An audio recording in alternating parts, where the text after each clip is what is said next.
Hi friends, it's Jules and welcome to Jules Reads. This is going to be my weekly reading wrap-up for, I believe it's week 32 of 2025. And I decided I'm going to film these outside always, which might be a little tricky here in Minnesota. But I thought it also might be fun for you to see the changing seasons in Minnesota. So I was thinking, even in the dead of winter, I'm going to be out here with earmuffs and all of that. So that will be fun, and then maybe show you some things, some wildlife going on in our backyard. I just saw, as I was cleaning off this table that I film on, I saw a caterpillar, and I've never seen a caterpillar look like this before. It's like neon yellow. It was amazing. It was beautiful. I got some video and photos of it. So that's what's going on in our backyard. All right, I did finish 3 books this week. If you're new to my channel, what I'm doing is I am talking about books I finished, books I might have bought this week, and books I'm currently reading, but then I also like to talk about movies and TV, and I do have a couple things to talk about there. What I finished. I did finish Remarkably Bright Creatures, and this I did on audio. I really liked it on audio, especially the voice of Marcellus. I'm sure everyone knows about this book. It has rave reviews. I did end up giving it a 4.5 star. I think I would have pushed it to 5. I just wanted more Marcellus. So that is my thought on why I didn't give it a 5.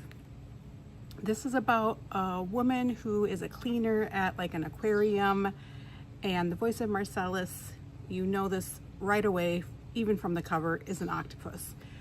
And she cleans, and you go back and forth between her point of view and the octopus point of view. And that is what I wanted more of, was the octopus point of view. And then there is other characters in the book as well, so you get different points of view. I really liked it. It is well written, and I think this was a debut novel, which is incredible. But I highly recommend it on audio. It is one that really kept my attention. Sometimes audiobooks have a hard time with keeping my attention, and this one really did. I enjoyed it. I am joining in on the praise for it, and I loved it. All right, the next book I finished was for our In Real Life book club, which we call Fight Club, because we think it's hilarious to call women in our 40s and 50s Fight Club. But, and I just made a logo, and it said, what the first rule of Fight Club is we definitely do not talk about the book. We are one of those book clubs. But the book we finished for August was Atmosphere by Taylor Jenkins Reid. I gave this another 4 stars. I'm having a great reading year. I'm realizing I have a ton of 4 stars, not very many 5 stars, but I do have one next that I'm going to talk about that I'm super excited about. But this is Atmosphere by Taylor Jenkins Reid. I think someone might have commented on one of my videos, this is being praised as a woman's anthem. It's definitely a feminist book. It is about women in the 80s going into the astronauts program. And it's really about that. And then actually going into space and relationships. There's a sapphic love story in here, which I'm sure many are aware of. And I love it. And I gave it 4 stars. I think Taylor Jenkins Reid, for me, I did love 7 Husbands of Evelyn Hugo. I gave that 5 stars, but that's my only 5 stars. I think Daisy Jones and the Six might have been a 4. That's probably 4.5. Those are my top 3 favorites. I would say 7 Husbands of Evelyn Hugo, then Daisy Jones and the Six, then Atmosphere. I did read another one, Malibu Rising. I didn't really like that one. But some of the books all take place kind of in the same universe, so you'll see characters kind of weave in and out of her books as well. Great writer, and this was a Good Morning America book club book. I do recommend it, especially if you've liked other Taylor Jenkins Reid books. I would highly recommend it. All right, now for my 5 star. I'm super excited about this, and this is a little short novel that was published in the early 70s, I believe. And this is The Stepford Wives by Ira Levine. This is considered a horror book, but not horror in the sense of violence or graphic, anything like that. It's not scary, it's eerie, and it's sinister. But I loved it. It's really short. It's only 123 pages. Yeah, and really short little novel. I highly recommend this book if you're into horror-ish books and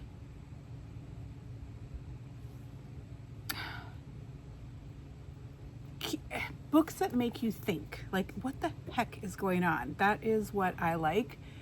And I loved it, and it keeps you guessing until the end whether what she is thinking is going on is really happening, or is it just in her brain and she's going crazy. This is about Joanna, who moves to the Stepford community, and with her husband and kids, and she starts noticing women are just behaving odd, like they're too perfect.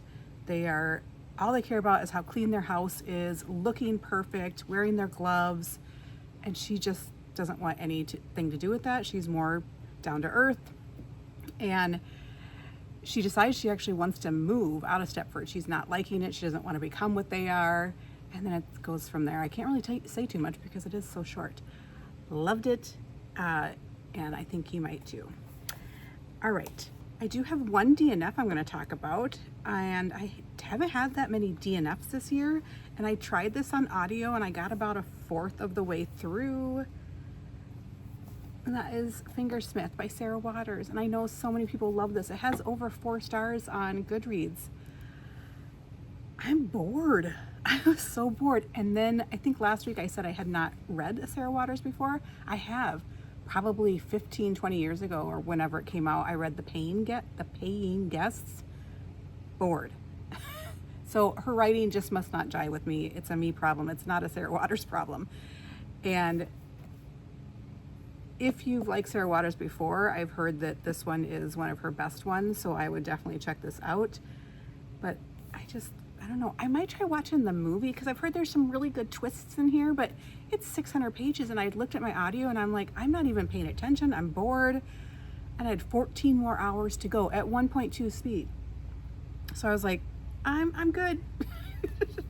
Oh, the other thing that's happening in our backyard right now is acorns are falling from the trees. So I keep hearing the acorns falling.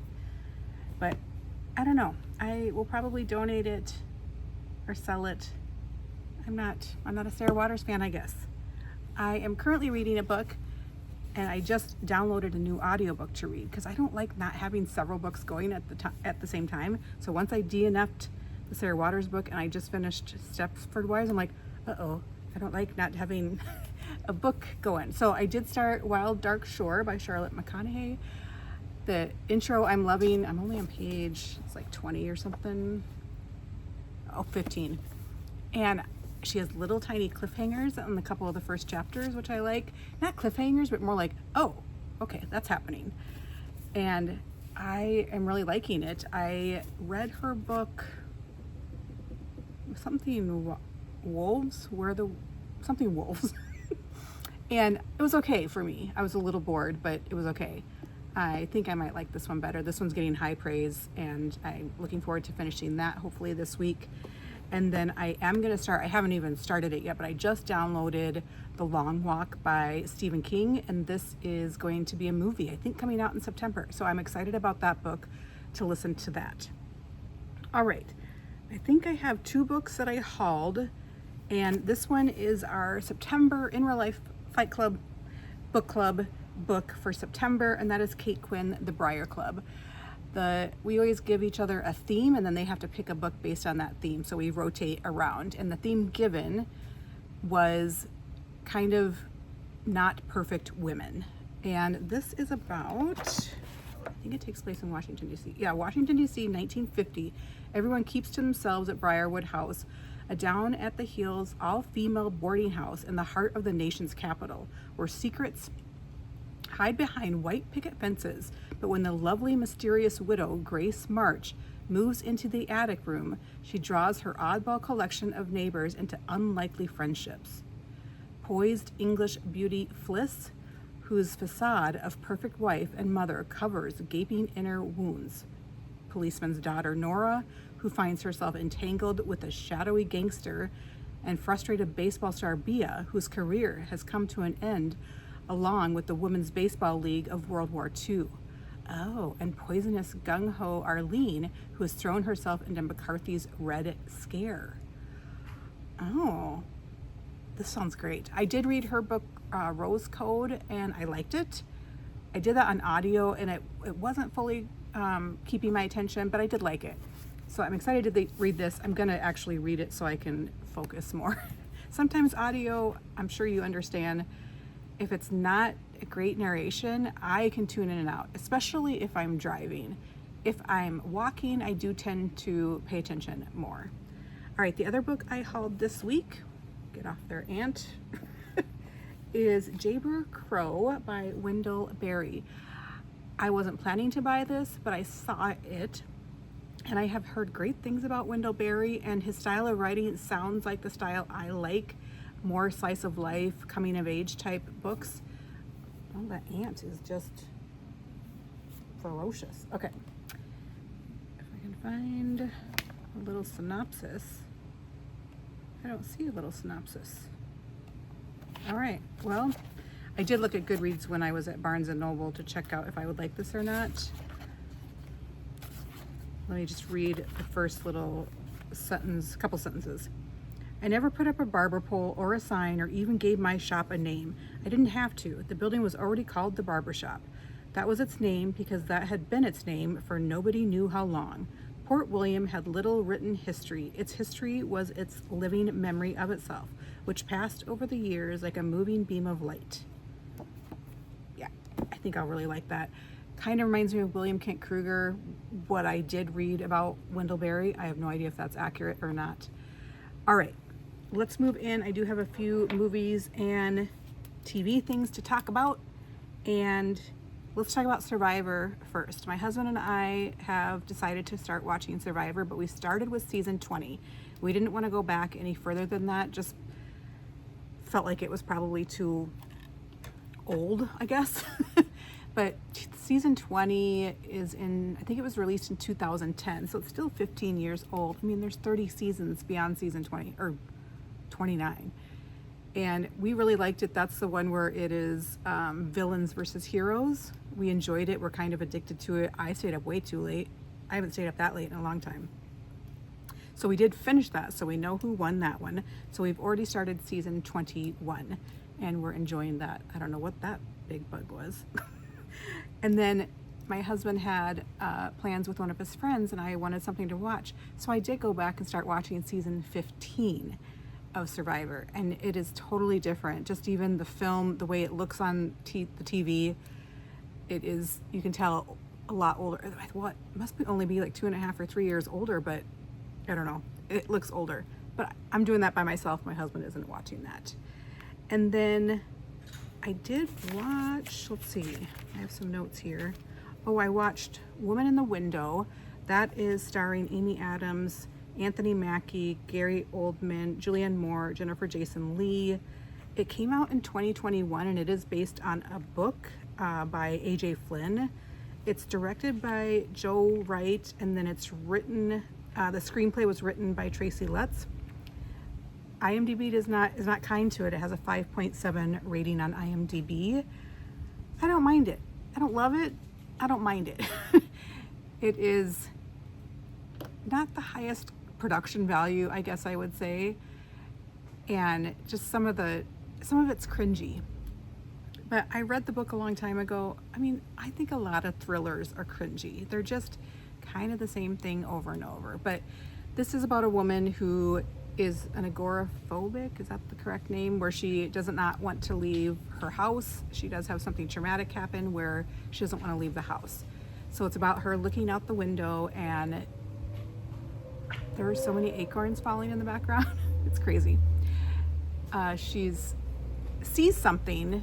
She thinks she sees something, but does she really? And is she, she's also drinks a lot of wine. So is she drunk, or is she actually seeing something? So those are the questions that have to be answered in this film. I like it. It was something to put on, and I like the book, probably, 3.5 stars type of book a long time ago. The other movie I watched, which weirdly also starred Anthony Mackie, and I did not plan that. It also stars Jamie Dornan. It is Synchronic, and it came out in 2019. I watched that on Prime. Woman in the Window I watched on Netflix. And this is directed by Justin Benson and Aaron Moorhead. And it was written by Justin Benson. This has only a 6.2 on IMDb. I liked it though. It is There is a time element to it. I feel like I already talked about this. Did I talk about this movie last week?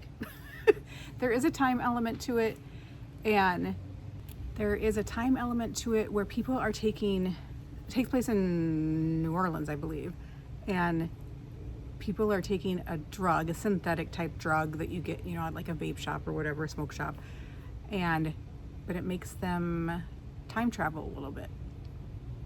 So it's about that. It's really about the friendship between Jamie's character and Anthony's character play EMTs, and so they are discovering these people that took this drug, and so it's about their friendship, a lot of it. And then I just really liked it. I liked the time travel part of it. I love time travel books and movies. What I don't like in time travel books and movies is when they keep looping the same exact thing, like Groundhog Day. I'm like, oh my gosh, okay, again, just repeating the same thing. But I really like it when they do something different, and he is, yeah.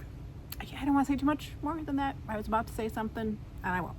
Okay, it's not like amazing, but it was a good time. And if you like time travel, I would check it out.